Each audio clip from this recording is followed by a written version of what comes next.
Welcome back, everyone. We are at the Road to Sacrifice bonfire. I want to grab a weapon because I feel like going into this next boss is going to be a little problematic if I'm not doing more damage. Because, as you see right there, I'm wasting all of my stamina to do maybe like a couple hundred damage. So I need to be doing more. It's just what it comes down to. And I don't plan on sticking with the axe, so I don't want to waste any upgrades on it.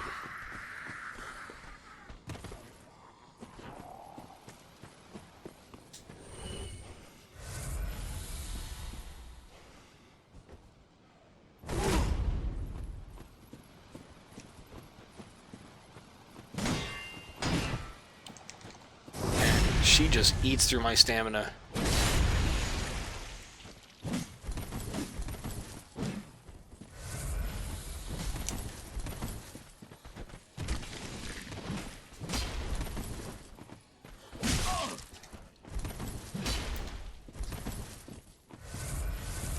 Roll, come on.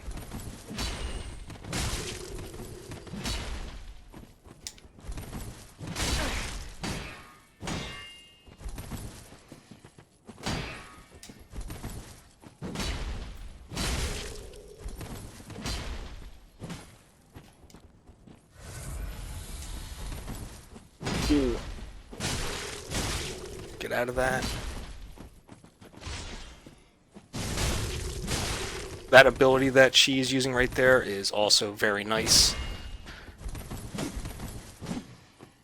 After using sharpening, it actually causes her to get more health back.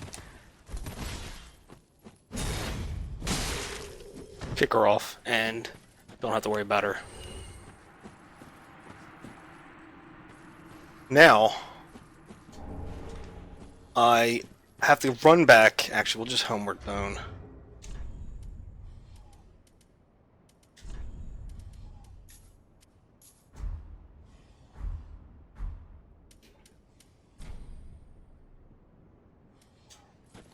Bonfire last rested at. Because she fell off, we have to reset her location. And when we come back, we will be able to pick up the sword.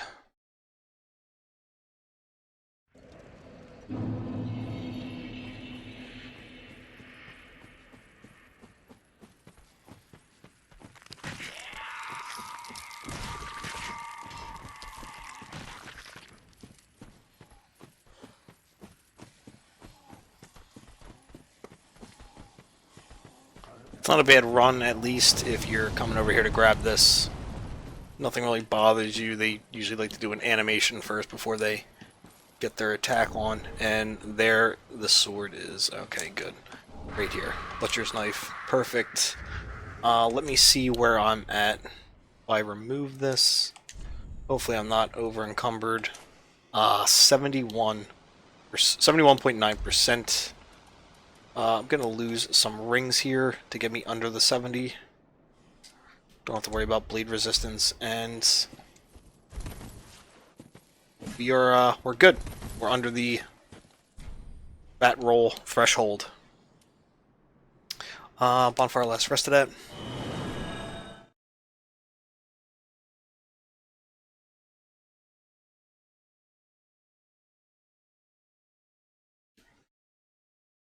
And as soon as we load in, I will look at the stats on the butcher's knife. I realized I did not look at that at all.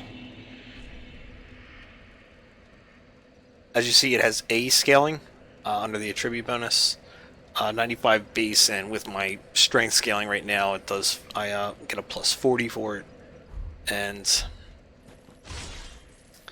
as I said, the sharpening ability allows you to heal after attacking enemies with the weapon, so nice perk to it. Go ahead, and we are going to travel to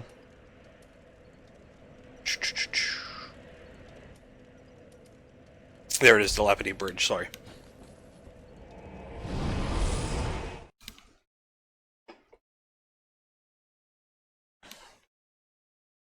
Now, we are going to run through another part of the Undead Settlement here, where the giant throws his spears. But because we have friendship with him now, we don't have to worry about taking damage from those spears.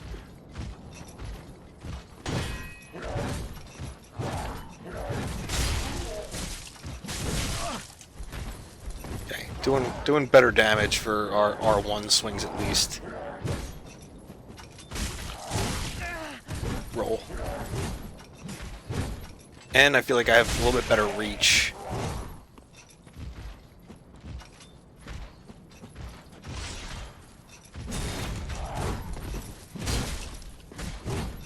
Watch my health bar go up as we finish him off a little bit. It's just a nice touch to top yourself off a little bit going into battle. But here we are, gonna go in here. You see some of the spears already into the ground. We're gonna be heading off to the left in a little bit. And right on cue.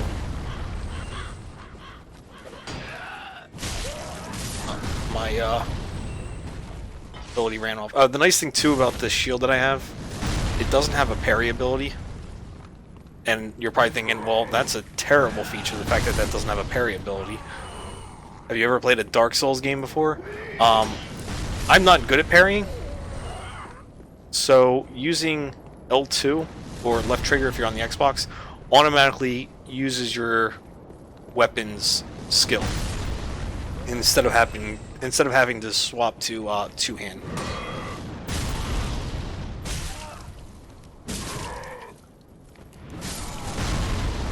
Okay, and like I said, won't take damage from the spears, so you don't have to worry about that because we're friends with them. Alright, now it's time to gather up some items here.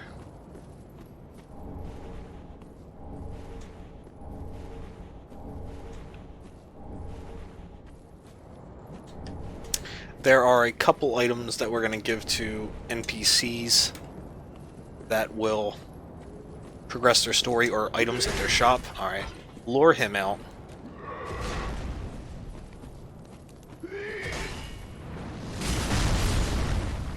Missed there. And this is a red-eye enemy. Might want to drag him out too. Come on. Oh, he's shy. Come on.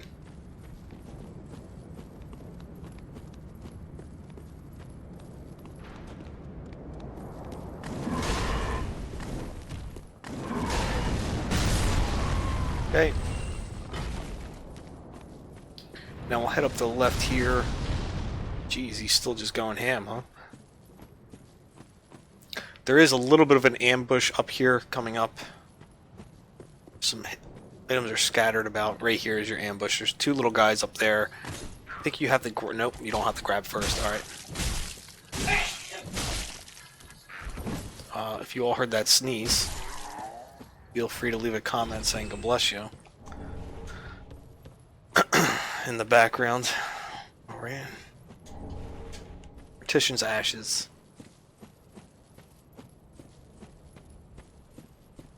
I thought there was a second guy. Maybe not.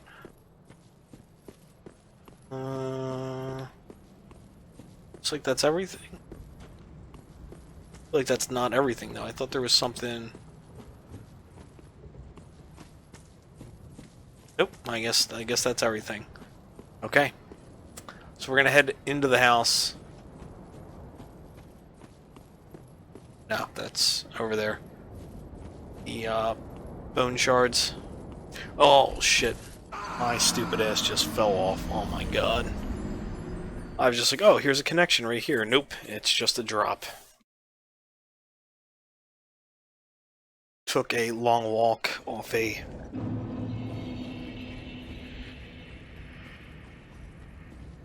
short platform.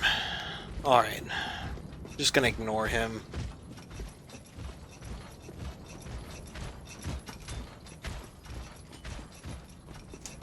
And take advantage of the fact that that guy's up there watching our back. Not both of them there. Oh my god, this guy's still following us? Jeez. Alright.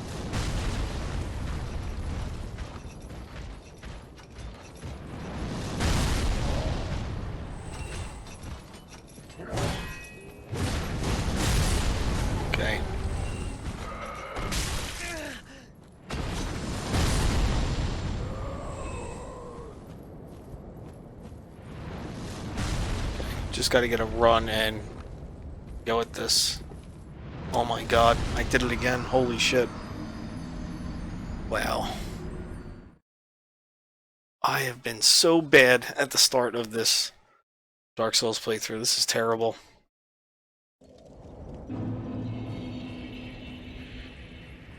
I think I've already had more fall deaths than enemy deaths. That's terrible.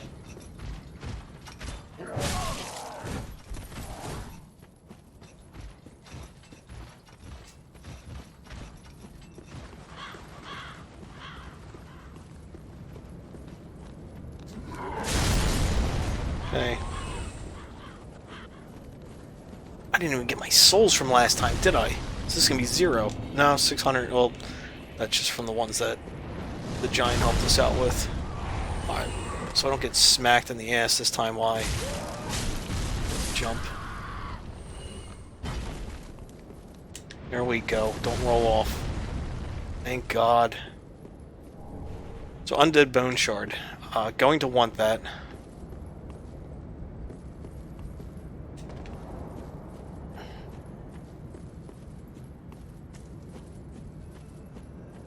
And then we can head into this house.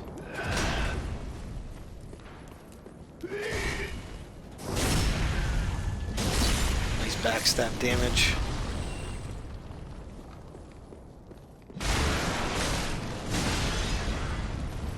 Wow, knocked him down. Pretty good. Alright.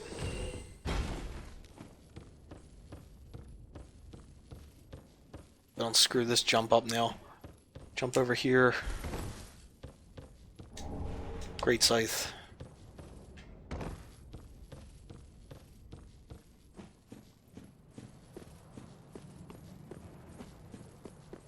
And this up here will be an opening or a shortcut to the boss.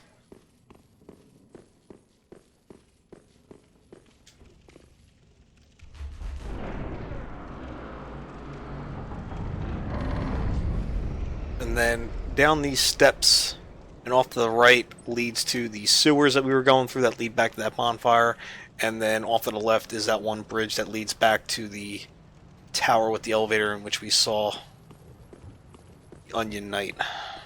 But for now, I'm actually going to try to attempt this boss fight. This boss fight is not really super difficult.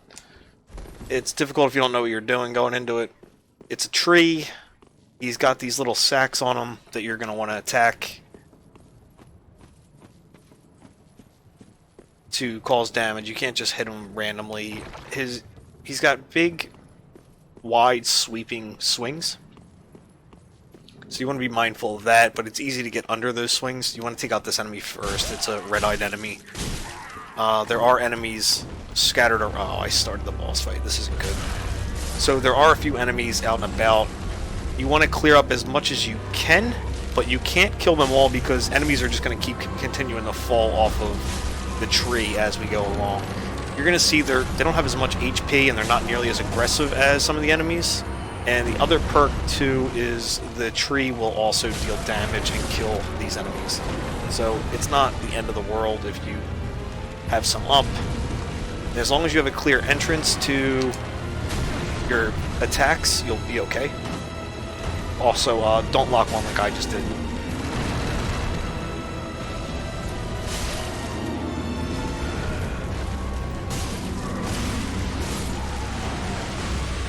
He also has acid that he throws down. It can do damage if it hits you, but usually you can kind of tank right through it. You want to take out this first cluster first, and then start going to town on the other spots. He's got one on this hand that's a little difficult to reach. Alright, I got one swing on it. I have to get... Alright, so we're going to fall here. You don't take fall damage.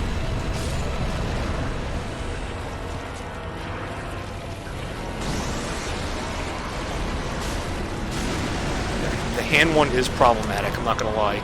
So if you get a nice opening like that, take it. Mainly because he swings his hands a lot.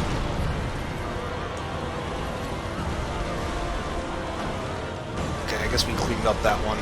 The other issue too is the one on his back can be a bit of a pain in the ass. Alright, when he does this butt slam, that's when he drops acid.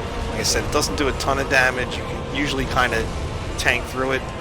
It does ticking damage and causes you to freak out a little bit, but it's not a big deal. I'm going to use my ability here and try to get in here and get a shot off on this sack. This one's a little bit harder this time because he has a hand here that grabs you like it just did to me. Hopefully this isn't the end.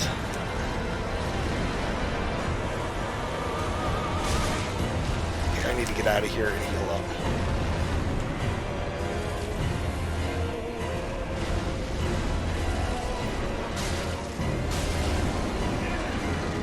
Apparently his hand can take damage as well.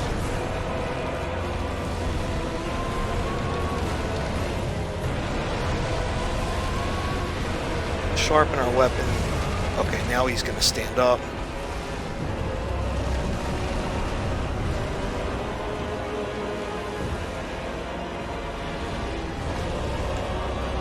Can't hit that. Oh, shit. Came in at the wrong time there. Alright, I got the sack that was on his front, so I can stay at a range of the hand now.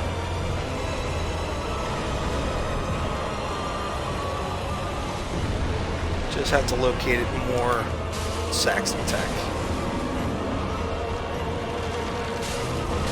Oh, I just got crushed. I don't have any embers, do I? Shit. Alright, so I gotta do this carefully.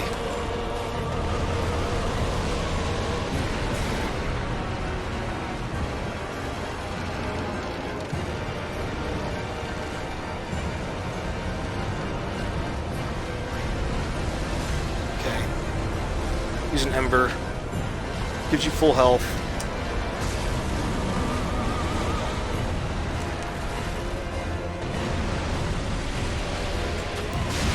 Okay, there's one sack.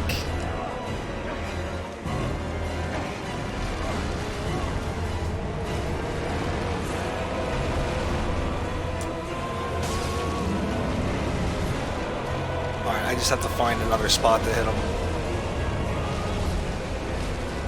He's got one on this leg. Hoping I can get a shot off on that one. Okay. Looks like it's gonna work. Got him.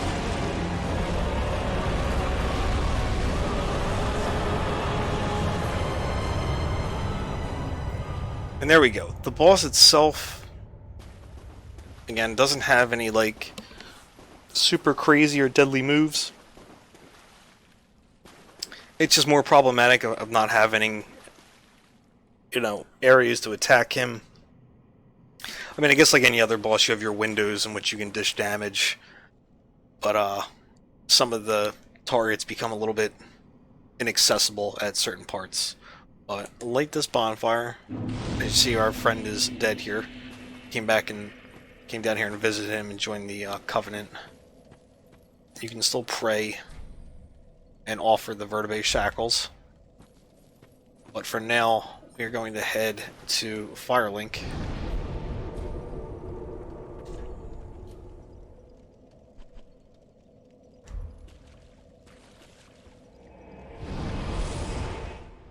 I may have an Estus shard, but we also did just get an item that will allow us to convert souls into, or boss souls into boss weapons.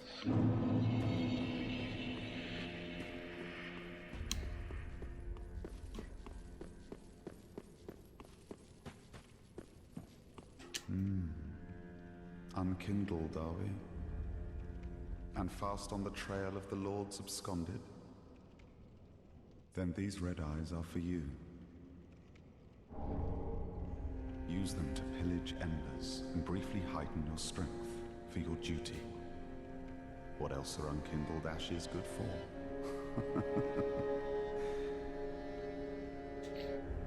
Pillage and what else? What else? So we're going to see some NPCs starting to show up here in Firelink because we've been talking to various ones. This is who you want to talk to. Not for us. to give the transponing kin. This dropped from the boss that we just did. It is a transposing kiln in thy possession. Seeing bet now, thy purpose. And here are the boss weapons that you can create. You see it requires the souls of various bosses we've completed. Some of these we haven't even seen yet. But, yeah.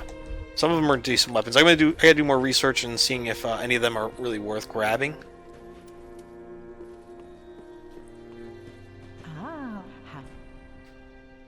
And you can give her the Umbral Ash, which we found in the area where all the spears were being thrown. Gracious, let this. I only. Go in here and purchase this key for 1500, the grave key. This will unlock the door in the sewers, which we will do next. I want to see if I had any Estus shards real quick. Yes, I did. Okay. And now we're going to visit a few of the people that we've seen, well, had come back here. Ah, there you are, unkindled one. I wish to express my gratitude for trusting the lowly pyromancer and allowing me to gaze as promised. But first, okay. Careful you don't burn yourself. This is the guy that was in the cage. Be gone for long. You can buy pyromancies from him. This is the rat dude that was in the prison that we unlocked. Whatever just don't ask me where.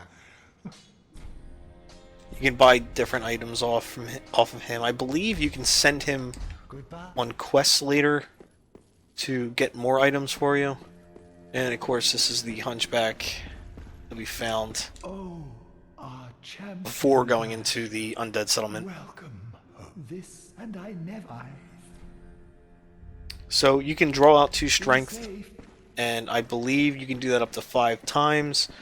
But every time you do it, your character becomes closer to being hollowed. And the 5th time you do it, it makes you completely hollowed. The reason for becoming hollowed is it's more visual change to your character, but also I believe it's necessary for one of the endings. I think you have to be hollowed in order to achieve one of the ending cutscenes. I'm only gonna have enough for 1 level, so I kind of want to dump it into Vitality. No, not Vitality. Endurance. I wasn't too thrilled with running out of stamina and getting cut down. So, I think that's a good spot to end this episode here. I had some goofy mistakes, but we did one-shot that boss, which was kind of nice. So, please feel free to like, comment, subscribe, guys, and I will see you all in the next episode.